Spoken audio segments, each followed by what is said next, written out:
Hi, I'm Bob Bourke, the mechanic at large. This week on our show we're going to do a little valve job on this engine. This is a small Briggs & Stratton engine that came off a lawnmower, and if you've got a gasoline powered mower, you've probably got one like this on yours.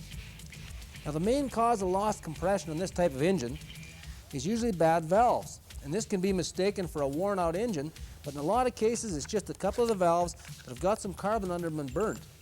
And we can fix that up without too much expense. What we're going to do right now is we're going to take a break, and I'm going to strip off some of the extra stuff here, the air cleaner and the gas tank and this cowling, and when we come back we'll get down to doing those valves in this engine. We'll be right back.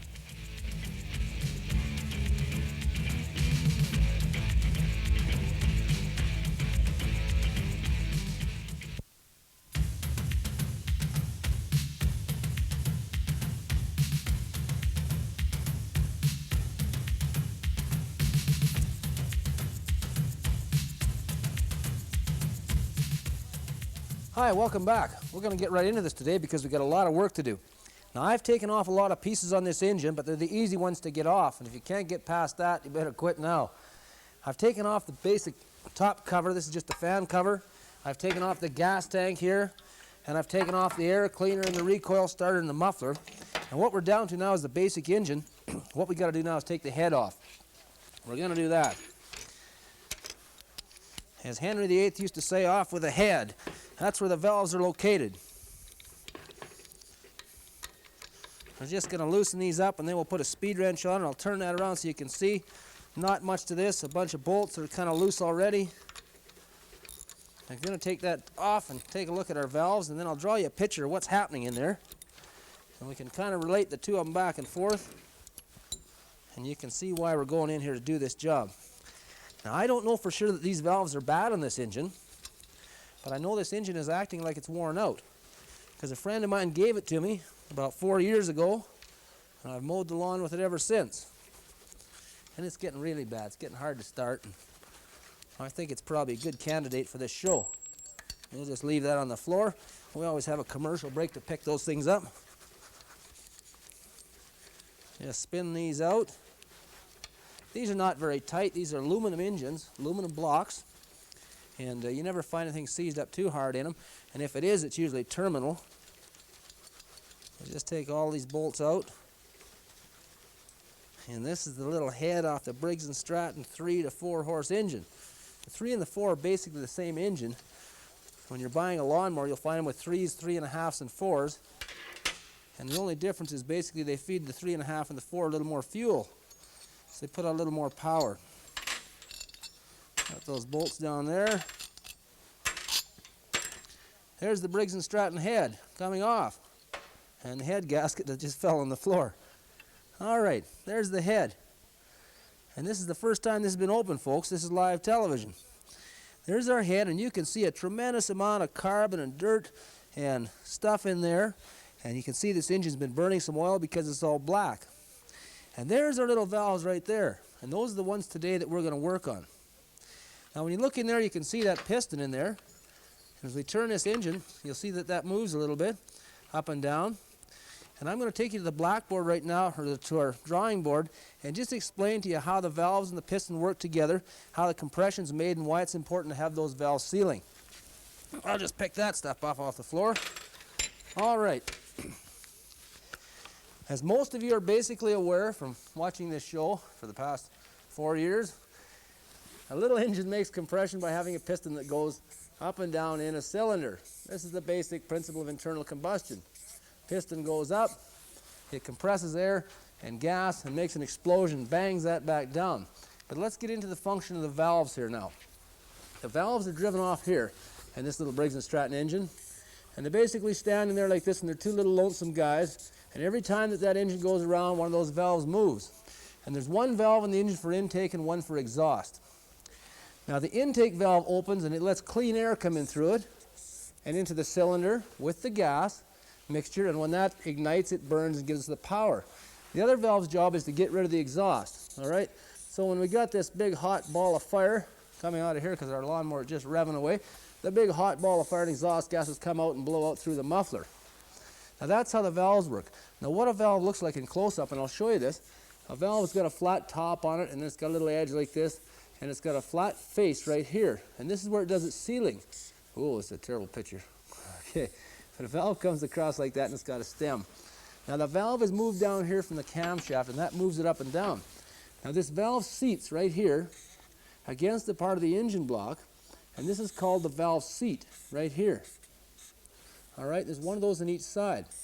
Now let me just show you a valve here in close-up. I'll show you a new valve. You can get an idea of that.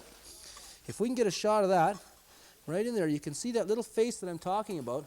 If we can get a look at that, you see that little valve? It's got a little face right there, and that's the part on the valve. Let me get a fine pointer or a screwdriver to point that out to you. Right in there is where this valve does its seating. All right, and that's what seals the exhaust or the intake gases when these valves close and you have your combustion stroke or your power stroke. Those seal against all that temperature and all that pressure, and that's what holds your explosion in your chamber and makes your power. All right, now that's right up here. Now what we want to explain to you in this drawing is what very often happens in a small engine is that pieces of carbon and all the junk and all the dirt and from the intake and everything and all the carbon from explosion will go over, and a little piece of that will land in here someday. And when that does, that valve cannot close all the way down. And when that little piece of carbon gets lodged in there, you may still get enough compression to run your engine kind of after a fashion, but what happens is it'll start to burn a little place in there. And eventually it'll burn that valve out. And when you look at a valve from the end on view, like this, it's perfectly round. Okay, now what I'm showing you is this part of the valve. It's perfectly round. But after a little piece of carbon starts, it will actually burn that valve off like this, and you'll have a valve with a little dip out of it.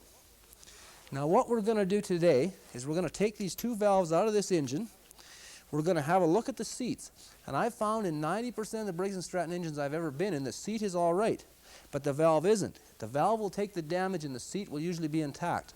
So we're going to show you how to get these valves out. We're going to clean them up real quick and have a look at them. And if we need a new valve, on a big V8 automobile or any a car that you drive, you would regrind them. But on this little engine, oh my, I think we're haunted. But on a little engine like this, we're better off to replace them. They're about 15 bucks a piece, and most of your local garages won't do that job for you for that price. Now, let's get into those valves. To get into the area where the valves are hooked onto the rest of the drivetrain, we've got to turn the engine to about here. We've got a little plate here, and this, like your big car, this is a valve cover. Now we're going to take this off. All right. We've got a couple little nuts here. I'll just pull that off of there. There's one. This is kind of loose. You can see how messy and dirty this is. This is the first time this one has been done since it came off the ark, I think. This was used to mow the grass probably on Mount Sinai. There's little valve springs in there. What I should have mentioned before is they're what pulls the valve shut every time, right? The camshaft moves the valve up, makes it open, and the little spring pushes it down. Now we've got a little keeper in there that we have to get dislodged so that we can pull the valve out this end. And I'm going to draw you a quick picture of that keeper so you can understand what it looks like, and I'll show you one of them too. The keeper is a little round piece, and I need a super close up here. I'm going to hold that right there, and you can see that in the center of this there's a small kind of a hole, and then there's a bigger hole to the side of it like that. And the valve stem sits through that. And what we're going to do is go in and dislodge that thing so that this little keeper comes loose and we can take the valve out of the engine. Now I said we got a lot of work to do today. We're going to take a quick break right now, and when we come back I'll show you how to get these little keepers off the valves and take the valves out. We'll be right back after this message.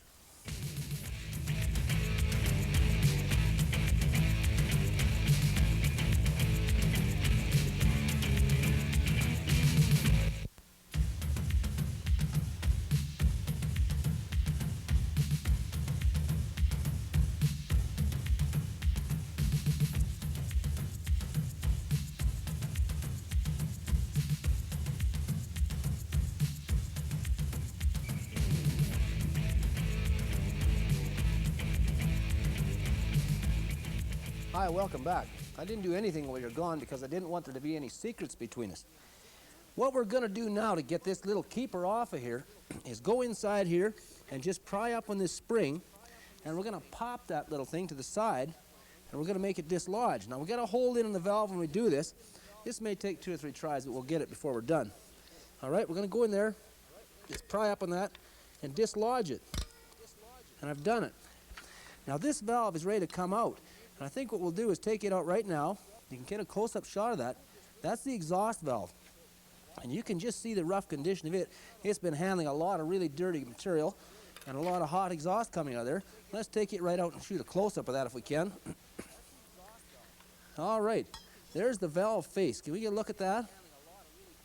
See the face on that new valve I showed you, how nice and clean and shiny and smooth that was. And you can see this one is all blackened and pitted. And right in here, this is going to be hard to see, but we have a little bit of just a tiny groove. All right, and you'll be able to see that when you inspect that. You look that valve over, you'll see that tiny groove right there. And that means that you're going to be leaking exhaust gas on your power stroke. You can take a piece of fine emery cloth, which I got right here. Shine that up. We want that surface smooth and clean. And those valve seats we want smooth and clean. Now these are aluminum engines, so as I said, be a little bit careful around here because you don't want to score or scratch this aluminum, but you want it as clean as possible. So let's just get that worked off. A little more scraper maybe. A little scrape there. Yeah. A little bit of a tough gasket on there. That old head gasket. Just keep cleaning that up and cleaning that up until we've got it all shiny. Now something you can watch for right now is if you've had a leaking head gasket, you'll see a mark. And this one I was almost thinking for a minute that it had been leaking, but I think I was wrong about that. I think this is just pieces of old gasket. I'll show you what that would look like. Like that little thing. Clean this up, folks, because there's a lot of pressure on this little head. This head is holding all your compression. If you've got any foreign material on there or any grease or oil, when you put it back together, your head gasket's going to leak. Let me get a rag and wipe that down. All right. Now, as I mentioned, if you had a blown head gasket or a head gasket that was burnt out, you would see a mark in here. You'd see discoloration in this area. And usually around your exhaust valve. This would be all discolored and kind of yellow or brown. And that would be from exhaust. Instead of going out through your valve and out through your muffler, which comes right out there, all right, your muffler hooks on here. And that screwdriver right now is where your exhaust valve goes, or where your exhaust goes. But you'd have a track of dirty colored discoloration out here, and that means your head gasket's gone. Now, let's get this thing out of the way for a minute, and we're going to clean the head up. And this is equally important. We'll just shift this aside. We're done with it for a minute. And let's put the head up here where you can have a look at it. Now, I mentioned before all the carbon that these little engines get. And this little engine, it's funny, we normally think that an engine carbons up from idling around or going slow. But these little engines run at full speed all their life, and yet they still carbon up like this. Let's clean this up real well, too. All right, and remember, this is aluminum again, so we don't want to be too awful tough on it. All right, we don't want to be too tough on that because we're going to scratch it and score it. And that isn't going to cause any real mechanical problem, but it's going to start the next carbon buildup faster.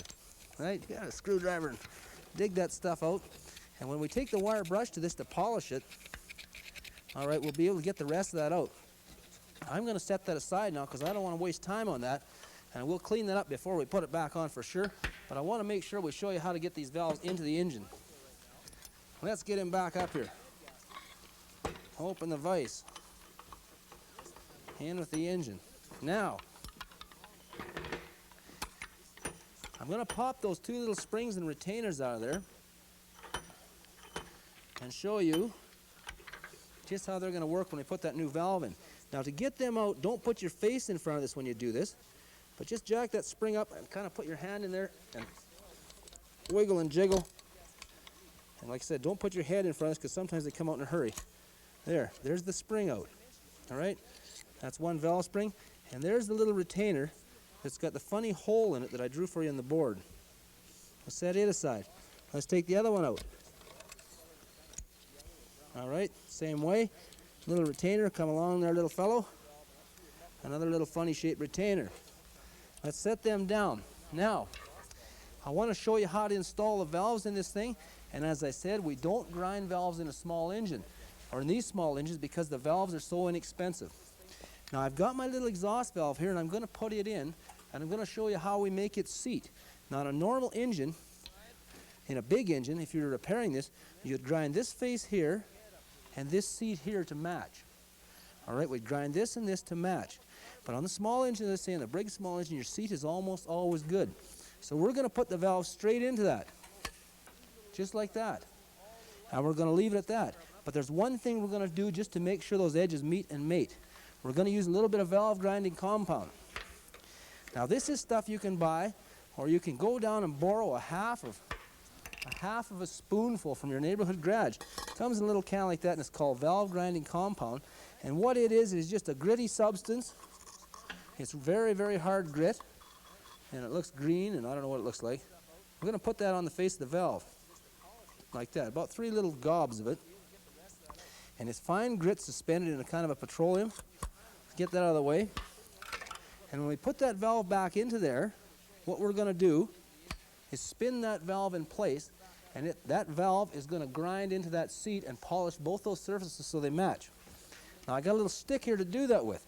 It's got a little suction cup on that end, a little suction cup on that end for different size of valves. What we're going to do is put that valve in place. Tastes terrible. Get that suction cup and stick it on there. You could do this with one of your kids' darts or their dart gun.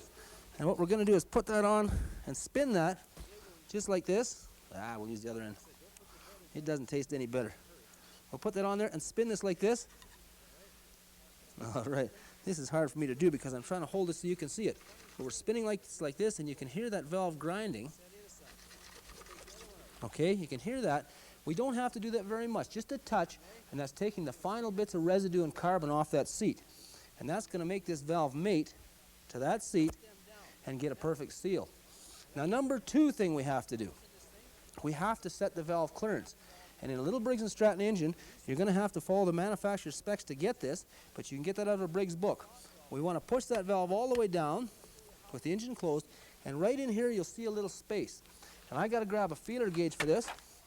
If you can get a close-up shot of that, I got to find a feeler gauge. Our specification on this particular engine is 8 thousandths on the exhaust valve.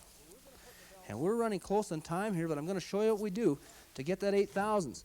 We put that feeler gauge in here, push that valve down, and we shouldn't be able to pull it out, or we should be able to pull it in and out of there freely when we're pushing on the valve. We want 8 thousandths of an inch clearance between the valve and the little piece that pushes it up. Okay? Now how we get that clearance on a Briggs engine is by actually grinding the stem down. So if you don't have your 8 thousandths clearance on that exhaust valve, you grind a little bit off of this face, put it back in and try it again. And you keep trying until you get that 8 thousandths of an inch. When you get that, it's done, and we'll put the spring back on. We're going to take a break right now, and when we come back, I'll show you the toughest part of all, and that's getting that little spring back on. We'll be right back.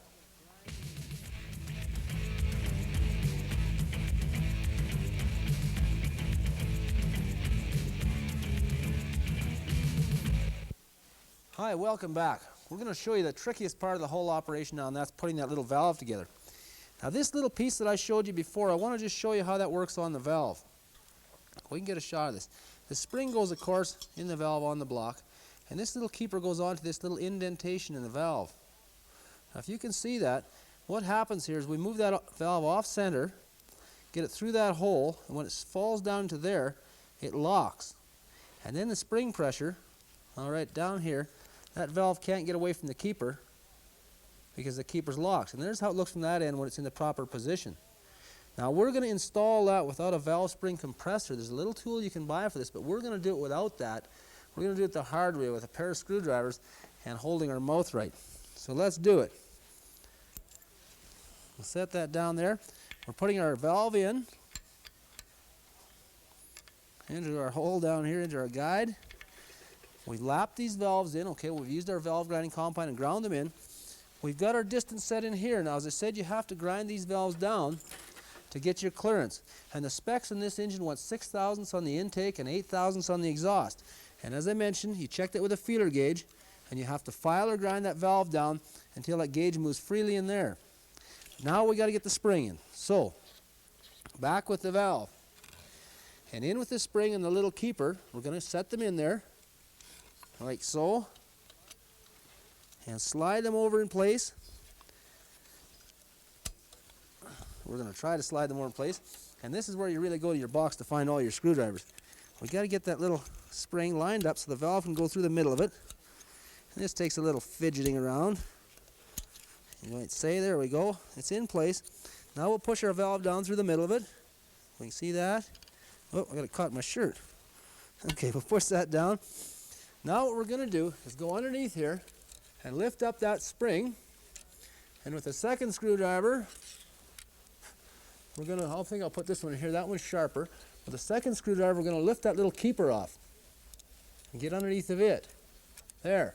Now we're underneath that keeper, and what we have to do is jockey around here with 3 hands, which we don't have, until we get that big hole lined up with that valve stem. And this is a matter of holding your mouth right, saying a little prayer, wiggling and jiggling, and trying to, don't stick your finger in too far in there. We wiggle and jiggle, and we're going to get this. Believe me, folks, you can do this. This may take you, 10 minutes the first time, or a few minutes the first time, but it can be done. I'm having trouble doing this because I'm standing to the side here so that you can see me struggling with this. We just got to get that little valve, and that little stem. There. I've got that back. If I can just get that little stem and the valve to go down. What, a minute left? I think we can do it. I think we can. I've only done this about 500 times, so you can understand why I'm having trouble with it. Let's get her out. Oh, I want to come down in front because I know we're running short of time. There's the wide spot in that keeper right there. If I can get it in there and push it over that way and push that valve in with my arm. There we are. We came through. You see that? There, and we snapped that keeper into place. We can bang our spring in straight, and we've got our valve installed and our keepers on. All right? That's the secret to putting that valve in. You're going to have to do that with the other side, and it even gets a little more difficult because you've got less room. But you can do it, folks. It's not that difficult. A little bit of time consuming. The second one will go real easy. Clean your head up real good, put it on, tighten all your bolts down evenly, about 16 pounds. You've done your own valve job. Thanks for joining us. We'll see you next week.